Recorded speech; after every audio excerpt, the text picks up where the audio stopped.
Well, let's unpack this issue between Nupeng and Dangote for a moment. For Dangote, they argue that drivers entered into voluntary contracts agreeing to operate under a staff association or direct employment framework and not a union.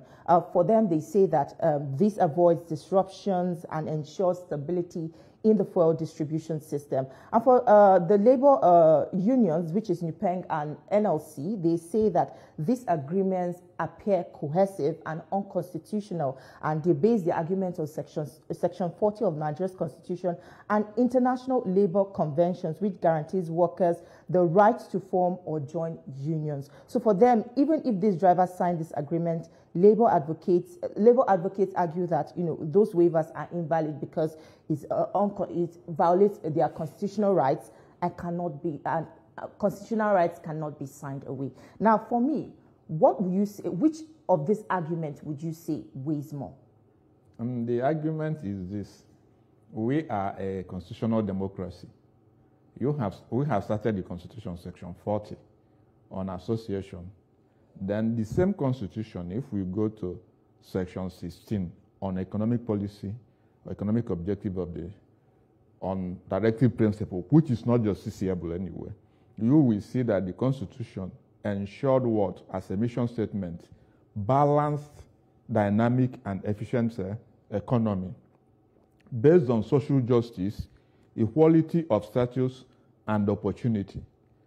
Here, the basic issue are personality of Dangote refinery and legal personality of Nupeng, and then the drivers who we are now employers, or have they been employed, and they have been also voluntarily agreed for a code of conduct.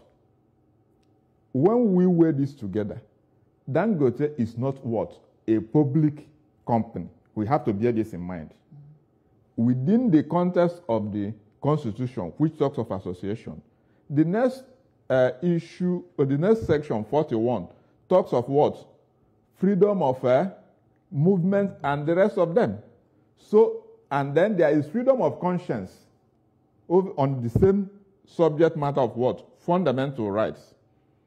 If we consider this and then now come to the issue, who really under this Constitution, when we have civil rights involved, will Nupeng be a judge on his own rights? We have to bear this in mind. This is the first question we ask ourselves. Then the three parties involved. The banking sector, that's why I say that we are poor in a lot of issues, especially our universities. This is not the first time we are encountering this. If you enter the banking sector, you will see that the banks, the major banks, will, on your entry point, even as a collective bargaining, say you that you will not be a part of what? Of union.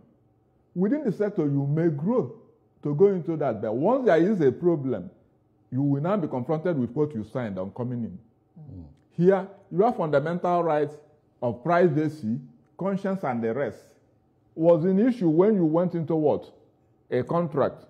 And the contract is between you and the company. Now, an association will have asked, when these people engage, have they already registered within, because what we have now has not been more than a month, or there, we say it started in January, no doubt about it. But now the contest has not gone up to 1 month.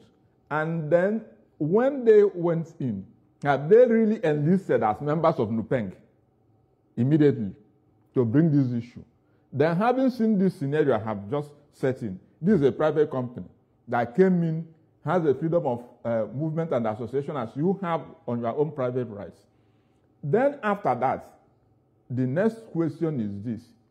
If there is what? A contest between these parties, by constitutional provision, when you are civil rights involved, it is what? A court of competent what? Jurisdiction. Then for you to issue threats to go on what? On strike, then you become a judge on your own issue. Public order, overriding public interest has not been even argued.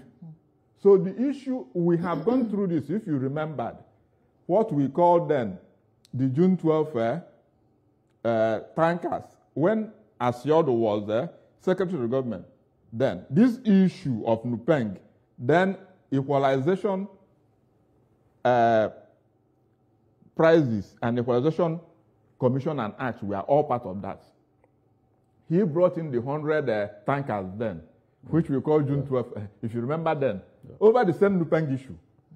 And if we go back then to the era of civil society, we know the issue of NUPENG and the rest. So what we are saying now is that, have we looked at the law says that the Constitution is supreme, have overriding superiority over all persons and authorities. So in this context, it is either you move to what? To the industrial court to resolve, or if there's room of what? Arbitration. But for you to now move straight and more or less disturb public order will now be out of the law. Okay.